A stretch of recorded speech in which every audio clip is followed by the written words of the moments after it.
aí, Samuel? Felipe Bueno. Tudo certo? Tudo tranquilo? 100%? 100%. Então tá bom, deixa eu dar uma boa tarde para todos que estão nos acompanhando. Não tem jogo hoje, né? Os jogos de Grêmio Internacional e Juventude são todos amanhã, na quinta-feira, e portanto todos encerram as preparações hoje. O Grêmio vai para Caxias, o Inter vai para o Rio de Janeiro e o Juventude nem voltou, né? Permaneceu no Nordeste. Jogou em Fortaleza, no Ceará, e agora vai jogar em Salvador, na Bahia. É a agenda do Juventude antes de retornar a Porto Alegre para ter o clássico contra o Grêmio no domingo. Aliás, eu estava prestando atenção na agenda do Juventude. O Juventude joga domingo contra o Grêmio, quarta contra o Inter e sábado contra o Inter. Os jogos contra o Inter são aqueles atrasados da Copa do Brasil. Domingo, o Grêmio. Depois... Quarta, o Inter, no Beira-Rio. Sim. E depois, sábado, no Jacone contra o Inter pela Copa do Brasil. 2 jogos na sequência contra o Colorado. 2 jogos na sequência contra o Colorado. São aqueles jogos atrasados, né, da Copa do Brasil em função de tudo. Lembra que a gente até comentava aqui, olha, o Juventude não conseguiu vir para Porto Alegre. É aquele jogo. Era aquele jogo. Que aí, num primeiro momento, a CBF passou de quarta para sexta. 2 meses hoje ou amanhã, foi dia 3 ou 4, né? É por aí. É por aí mesmo. Ah, como passa rápido. É por aí. Lembra? O Juventude não conseguiu sair da Serra, vai tentar de novo mais tarde. Tentou, também não conseguiu. Aí o jogo de uma quarta passou para uma sexta. E aí ali começou a acontecer o que a gente não gostaria de ter vivido, né, Samuel? Enfim, deixa eu começar falando sobre o Grêmio, porque, Samuel, sempre quando a gente fala no nome de Pedro Jeromel, a gente fala sobre um dos maiores ídolos da história do Grêmio. A gente fala sobre o jogador mais identificado com o clube, o cara que está há mais de 10 anos defendendo a mesma camisa, é o capitão, é a referência, é o cara que tem aí diversos apelidos e todos eles são positivos, né, por parte do torcedor do Grêmio. Sim. É o Jeromito, é o Gero isso, é o Gero aquilo, né? Já fez gol em Grenal, por exemplo, como a gente está acompanhando aí na imagem. Ele concede poucas entrevistas, Samuel, e ontem ele concedeu uma dessas entrevistas e ele afirmou que não pensa em aposentadoria no fim desta temporada. Tá com 38? Acho que tá 38. 38 ou 39? Acho que tá, 38, né? Acho que tá com 38, Samuel. Ele tinha contrato com o Grêmio até o meio do ano e renovou até o fim do ano. Agora, é claro, ele fala isso, tá? Só que os números dele são ruins, né, Samuel, recentemente. Ele tem jogado pouco, ele tem se machucado muito, né? Tanto que foi oferecido apenas um contrato de 6 meses e agora mais 6 meses. Ninguém questiona aqui a idolatria, o que ele já jogou, o que ele pode render. Só que, por exemplo, pro jogo de amanhã ele já deve ser preservado. Ele não tem mais aquela condição física, né? Aquela condição atlética de jogar quarta, domingo, quarta, domingo, quarta, domingo. 2 jogos por semana. Ele não consegue. Não vai. Ele não consegue. E aí vale a pena pro Grêmio ter um jogador para uma vez por semana? Pois então, aí é o que o Grêmio tá colocando na balança, certamente, né? Fosse com outro já, não, muito obrigado pelo que fez, né? Mas o Jeromel é diferente o tratamento. É diferente. E tem que ser diferente, claro, né, Samuel? E tem que ser diferente, né? Vestindo a camisa do Grêmio, esse cara jogou uma Copa do Mundo pela seleção brasileira, né? Olha, deu muito lucro pro Grêmio, com certeza. Deu muito lucro pro Grêmio. Deu muito lucro pro Grêmio. Olha, Samuel, eu digo aqui sem medo de errar, tá? Um dos maiores personagens da história do Grêmio. Um dos maiores, pode fazer aí uma hora que a gente fizer uma enquete. Fizer um time histórico aí do Grêmio, aparece o Jeromel? Aparece. É mesmo? Aparece. Talvez aqueles mais antigos lá, que presenciaram o Grêmio de anos 60, talvez não coloquem o Jeromel. Mas o Grêmio mais da era moderna, não tem como não colocar o Jeromel, Samuel. O Jeromel é o maior zagueiro que eu vi jogar com a camisa do Grêmio, por exemplo. Do Inter eu vi o Gamarra, por exemplo. Acho que o Gamarra é o maior zagueiro, né, que eu vi com a camisa do Inter. Mas acho que o Jeromel, pelo menos pra mim, Alemão, tem algum zagueiro? Chico? Jeromel. Pois é, não tem. De Leon dos anos 80. Mamão não sabe, ele tá por fora, ele tá em outra atividade. Enfim, vamos ouvir o que disse então Pedro Jeromel, ídolo do Grêmio. Pra mim, sempre foi um privilégio vestir a camiseta do Grêmio. É um grande clube onde eu sempre tive vontade de jogar. E quando eu tive a oportunidade, eu não hesitei em vir para cá. Sempre fui muito bem recebido, muito bem tratado. Me senti muito bem na cidade. Já tenho 3 filhos, 2 são gaúchos. A outra veio para cá com 1 ano. Então, praticamente 3 gaúchos em casa. E eu me senti muito bem. A gente começou a ganhar título desde 2016, que nós fomos campeões. Então, 16, 17, 18, 19, 20, 21, 22, 23, 24 já são 9 anos aí seguidos que nós vemos conquistando títulos todos os anos. Hoje, com muito orgulho, tenho muita gratidão pelo Grêmio, que me proporcionou muitas coisas boas na minha vida, na minha carreira, tanto pessoal como profissionalmente, e eu só tenho a agradecer. É por isso que ele é ídolo, né, Samuel? E a dupla com o Kahneman também ficou sensacional, histórica, sem dúvida nenhuma. Em outro momento dessa entrevista de ontem, ele chegou a dizer que se ele parar, que ele está muito satisfeito que o Kahneman vai continuar o legado dele. Que ele sabe que o Kahneman tem total condição de tocar o vestiário, de ser o líder, de representar o Grêmio à altura que o Grêmio merece. Os dois, Samuel, tipo assim, se a gente olhar a fisionomia do Jeromel e o Kahneman, parece que não casa muito, né? Mas tem tudo a ver, né? Mas os dois são parceiraços, né? Eles conseguiram afinar bem o violão com a gaita ali, olha... Exatamente. Sensacional. Exatamente. Bom, o Grêmio joga amanhã, tá, gente? 7 da noite contra o Palmeiras. Tá? Que pedreira. No Estádio Centenário, em Caxias do Sul. Esse é o jogo do Grêmio. Não, foi o Flamengo que perdeu em Caxias do Sul. Não foi no Centenário também, né? Foi Flamengo no Jacone. Mas enfim, os líderes estão perdendo em Caxias. O Flamengo se foi e agora vai o Palmeiras também. Amanhã às 7 da noite. Amanhã às 8, tem o Inter, que já retomou os treinos, já está finalizando, inclusive, os treinos, né? Depois lá daquele empate no fim de semana contra o Criciúma, Campeonato Brasileiro. O próximo jogo do Inter, o próximo compromisso do Internacional também é amanhã, Samuel, e às 8 horas da noite contra o Fluminense, lá no Rio de Janeiro. O Inter está treinando na Morada dos Quero-Queros, aqui em Alvorada, que é o CT da base. O Bustos, lateral, o Bruno Gomes, volante, e o Alário, centroavante, participaram da atividade. Tá? O Arangues, que é reserva, ele ficou de fora. O que significa isso? Significa que depois de um bom tempo, mais especificamente desde o Clássico Grenal, o Cudê vai poder escalar do meio para frente o que ele deseja, neste momento, sem o Borré e sem o Valência. Que é o quê? Alan Patrick, Wesley, Wanderson e Alário. Provavelmente essa vai ser a alternativa, vão ser as escolhas do técnico do Internacional para o jogo contra o Fluminense. Samuel, amanhã é aquele jogo que não pode negociar ponto, né? Vai enfrentar o Lanterna numa maré complicada, situação ruim, todo mundo ganha do Fluminense, então o Inter tem que ir lá também e tem que ganhar. Se jogar mais ou menos, se jogar bem, se jogar mal, não interessa. Amanhã vai ter que voltar com os 3 pontos lá do Rio de Janeiro. Não entre em bola dividida com a Solução Financeira. A vitória é certa, não é mesmo, Ana? Boa tarde. Boa tarde, Felipe. Boa tarde para ti que está acompanhando aqui o balanço, está acompanhando aqui o esporte. Felipe, ainda tem gente aí que está endividado por conta dessas enchentes que a gente enfrentou. Não foi fácil e ainda não está sendo fácil. E é por isso que a Solução Financeira está trabalhando mais ainda, com mais força ainda, para ajudar você a se livrar dessa conta absurda e abusiva que você está pagando ou nem está conseguindo pagar, está embolando cada vez mais. E isso eu sei que te enlouquece, porque isso acontece com muita gente. O que não pode, meu amigo, é você continuar endividado, continuar enlouquecendo e não pagando as tuas contas. A gente vai ajudar você a reduzir todo o financiamento do teu veículo, dívida no cartão e também aquele empréstimo pessoal que você fez. Como? Você vê agora. Meu nome é Patrícia, eu comprei o meu veículo financiado e minha dívida era R$ 47.600. Com a Solução Financeira, que tem o meu veículo por R$ 14.700. Seja você também um caso de sucesso.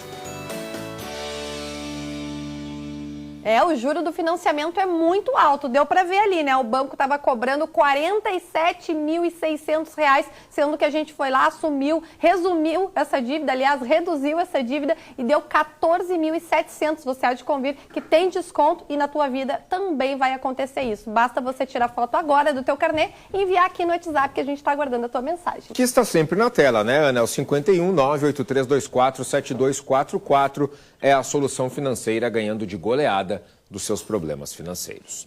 Bom, o Juventude está em Salvador, onde enfrenta o Bahia amanhã, mesmo horário do Grêmio, 7 horas da noite, Arena Fonte Nova. Jogo válido pela 14ª rodada da Série A do Campeonato Brasileiro. O Roger Machado, a equipe, tá, Samuel? O Juventude ainda não venceu fora de Caxias do Sul. Todas as vitórias do Juventude no Campeonato Brasileiro foram jogando em Caxias, foram jogando no Alfredo Jacone. O lateral Alan Ruschel e o Nenê, eles devem voltar ao time titular e a dúvida é se o Talhari, o Gabriel Talhari, ele segue entre os 11, entre os titulares, ou se o Gilberto reassume o posto. Tá na hora de beliscar um pontinho fora de casa. O problema, Samuel, é que o adversário é o Bahia. O adversário está no G4 do Campeonato Brasileiro, ou seja, O adversário realiza uma boa campanha, tem um grande investimento, tem um bom treinador que é o Rogério Ceni. O Juventude joga amanhã, volta ao Rio Grande e no domingo tem o clássico contra o Grêmio às 4 horas da tarde, em casa, no estádio Alfredo Jaconi, em Caxias do Sul. O Juventude tá pegando umas pedreiras, né? Uma atrás da outra, né? Uma atrás da outra. A primeira deu-lhe um tombo, né? Conseguiu. A segunda já tomou. Sim. E agora tem que desempatar nessa aí. Mas, Samuel, por isso que quando começa o ano, a gente fala, ó, o Juventude voltou pra Série A. Beleza, todos nós comemoramos, né? Quanto mais representante a gente tiver na Série A, melhor. Só que sempre foi aquele discurso. Tem que investir, tem que tirar coelho da cartola, tem que formar jogador. Porque chega nesse tipo de compromisso, o Bahia é um clube empresa, Samuel, que despejou dinheiro. E o Rogério tá fazendo um bom trabalho lá. O Rogério tá fazendo um bom trabalho. Né? Entendeu? Conseguiu ajeitar o time. Claro que sim. Aí enfrentou o Palmeiras, que é outro time montado. Flamengo, um dos maiores investimentos. Recentemente foi também, no começo do campeonato, ele foi goleado pelo Botafogo fora de casa, que é outro clube que despejou dinheiro. O Juventude tem o segundo menor investimento de todos os participantes da Série A. Só o Criciúma investiu menos que o Juventude. É difícil se manter na ponta assim. É difícil. Né? Porque essas empresas, quando vêm despejar dinheiro, elas querem um retorno. Claro. Né? De visibilidade, de marca, né? E tu consegue esse retorno com o time ganhando. Exato. Né? Exatamente. É isso que funciona. Exatamente. Samuel, deixa eu trocar aqui, né? Continuar falando do futebol, mas do feminino, que retomou as atividades, tá? Em novos espaços aqui na capital. O projeto, voltado para crianças e adolescentes, havia sido suspenso por conta das enchentes. Balança. Praticar um esporte faz bem para o corpo e para a alma. Além de ocupar a cabeça, traz diversos benefícios à saúde. Ainda mais depois de uma tragédia que afetou milhares de pessoas. Aos poucos, aquilo que se fazia antes das enchentes é retomado. Assim é o futebol das gurias. A bola voltou a ser chutada e os gols marcados. Nós tivemos a interrupção de 2 meses, né, em razão das cheias que atingiram a orla e também impactou o Marinha, que era um dos espaços, né, 2 espaços que estavam pretendidos para o projeto. A gente realocou os projetos nestes locais, Centro Cultural e Esportivo Bom Jesus e também no Parque Alim Pedro. E realmente é um sonho, né, de muitas meninas poder estar praticando o futebol de forma profissionalizante, mas esse projeto ele visa buscar tanto os talentos esportivos quanto despertar, né, o sonho e a continuidade e o prazer pela prática esportiva em si, né? O projeto é destinado para 120 meninas aqui de Porto Alegre e as vagas ainda estão abertas. Para participar, basta ter entre 13 e 17 anos, além de ter muita vontade de se divertir batendo uma bola. A gente começa sempre com aquecimento com elas, porque tem muita menina que é iniciante, que nunca jogou futebol, então está tendo a primeira experiência. Então a gente faz atividades bem lúdicas com elas, bem de iniciação, de fundamento. E depois a gente solta um joguinho, que nem a gente estava fazendo agora, um coletivo, para elas se divertirem também. E a ideia é que alguma vá, de repente, para um profissional, assim, já tem... De repente vai ter ao longo do ano algum olheiro olhando, elas têm que se puxar. A ideia inicial é realmente fazer elas se divertirem, né? E aí, obviamente, se tiver alguma que se destaca, a gente consegue direcionar para algum clube, alguma categoria de base. E aí depende dela depois, né? As aulas acontecem terças e quintas, das 2 às 5 horas da tarde, no Centro Esportivo e Cultural Bom Jesus. E nas segundas e quartas, no Parque Alim Pedro. Atacante. Faz gol, então? Já fez gol? Já. Agora, a ideia da Secretaria Municipal de Esporte, Lazer e Juventude da capital é ampliar a faixa etária para meninas de 7 a 12 anos, com aulas pela manhã. Samuel, exato. Que bom, que legal, aos poucos tudo está voltando. O futebol feminino está inserido em um contexto de proporções infinitamente menores, né, numa comparação ao futebol masculino. Tudo atrasou, tudo ficou para trás, tudo, e o futebol feminino também acompanhou esse movimento. Que bom que agora tem essa possibilidade de retomada, né? Nessa matéria que a Marcélia aí acabou nos trazendo. Comparado com países desenvolvidos, a gente, assim, ó, não é nem que a gente patina, Não. A gente engatinha como se fosse, sabe, aquele gatinho velhinho, idoso. Em algumas escolinhas elas jogam até junto com os guris, né? As crianças, né, jogam, porque às vezes nem fecha o time, não tem time suficiente, né? Mas que legal que tem oportunidade para elas, né? E tem umas feras aí que são craque. Tem uma guria ali da Vila dos Papeleiros, que eu vi jogar, tchê, ó, que joga demais, demais. Até apareceu no material que nós fizemos aqui no Balanço Geral. Beijo pro pessoal da Vila dos Papeleiros. A guria joga muito, muito, muito. Sobre futebol feminino, a goleira do Grêmio, a Lorena, foi convocada para os Jogos Olímpicos. O futebol masculino não foi, né? Sim. Papelão. Sim, papelão. O futebol feminino foi. A goleira do Grêmio foi chamada e 2 atletas do Inter foram chamadas, uma para a lista de suplentes e uma para uma lista de um período de treinamentos. Muito bom. Daqui a pouco podem beliscar lá uma oportunidade. Peraí, Carmel, tem uma parcial da nossa enquete já ou não? Parcial? Não? Ah, não, daqui a pouquinho a parcial. Então eu quero perguntar pro Felipe Bueno. Tu responde hashtag sim ou hashtag não? Quando vais fazer as compras no supermercado. É para responder com sinceridade, né? Sim, com sinceridade. Eu deveria responder... Tá. Não, para ser sincero, né? Não, geralmente no supermercado, quando eu tô com a mochila, por exemplo, depois do trabalho, eu até coloco dentro da mochila. Sim. Mas geralmente eu utilizo no supermercado a sacola plástica. O que eu faço é ir à feira. Quando eu vou à feira, eu frequento 2 feiras, a ecológica e a tradicional, a feira modelo. Aquela ali eu sempre costumo levar uma sacola. Para trazer as minhas coisas. Aqui seria a hashtag sim, então. Fazer compras sem usar... Sim, mas é que no supermercado, eu tô... no supermercado eu tenho pego a sacola plástica. Sabe que em diversos países do mundo, Samuel... Aqui, ó. Tu consegues fazer compras sem usar a sacola? Não, eu não consigo, né? O teu é o hashtag não, né? No supermercado, né? Eu não consigo deixar de usar, eu tenho que usar a sacola. Exato. Sabe que em diversos países, inclusive nos nossos vizinhos aqui, a sacola plástica ela é vendida, né? Mas aqui em alguns mercados eles estão cobrando 15 centavos também. também? Em alguns eles cobram também. Atacados cobram, né? São Paulo, Rio, também, a Jéssica também. É uma medida, né, que em alguns países utilizam por questões ambientais. Principalmente, Mas já tem também a malandragem que o cara aproveita, né? Como é que eu vou sair carregando um monte de coisa? Não, outra coisa, mas eu nunca na minha vida, joguei uma sacolinha no lixo, né? Eu coloco o lixo dentro dela e jogo, né? Claro que sim.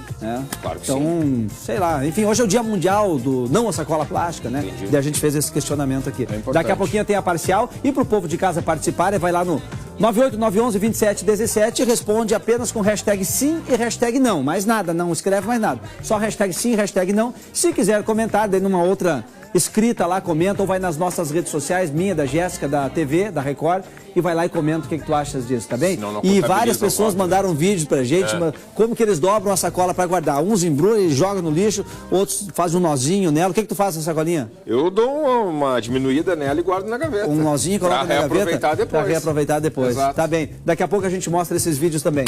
Valeu. Até amanhã. Boa tarde a todos. Até amanhã? Até amanhã. Ah, tá bom, tem que garantir, né?